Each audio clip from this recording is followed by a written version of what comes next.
Hi all, let us discuss today's Hindu editorial. It is about the caste census. We all know that caste census was already tried few years back and it was not useful. All the data that was generated, it was not used anywhere. It became useless.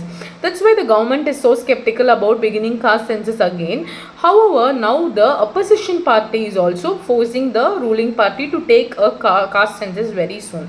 So the reason is that they want to see we have a reservation for economically weaker sections, for castes that is really backward, who need support in education and job opportunities. So people are like wanted to reevaluate that. This system was discovered say 50 years back.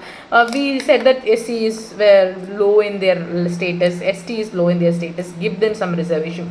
But now they want to reevaluate and see how their position is, maybe making use of the reservation. Have they really come up in the society? They just want to reconfirm the current status. That is what they are telling.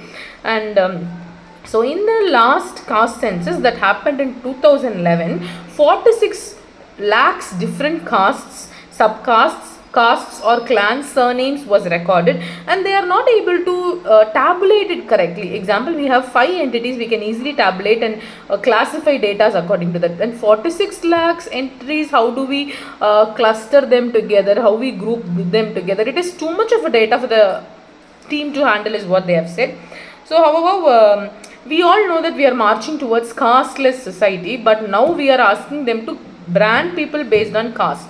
So if we look at that perspective, they are telling it is anyway for the good. We are going to see if the necessity upliftment is reaching the right community. We just want to cross check is what their answer for that is. We'll wait and see how the government handles this.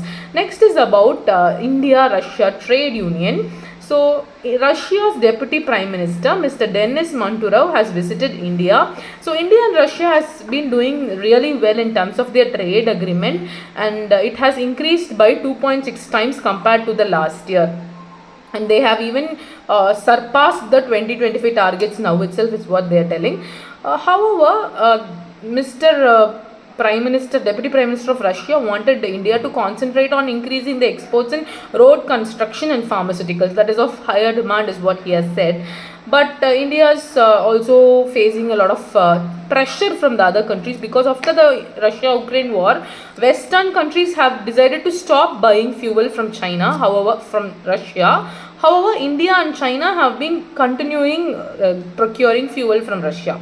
Earlier, for India was getting only 0.2% of its fuel need from Russia, but now it is getting 28% of its fuel need from Russia, and the Western countries are not so happy about it. Even recent Ukrainian minister's visit, he has said that blood on its hands, India has blood on its hands by buying Russian oil, is overstating. This statement has been very famous in the Western, telling that they have targeted India in this regard, but India is going to visit a lot of countries soon, like Japan, Australia, US, France, and India is also going to welcome Mr. Putin for the Shanghai summit in Delhi in July.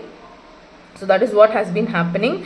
So it has to take a very balanced act in front of all the world countries. So we will wait and see what happens.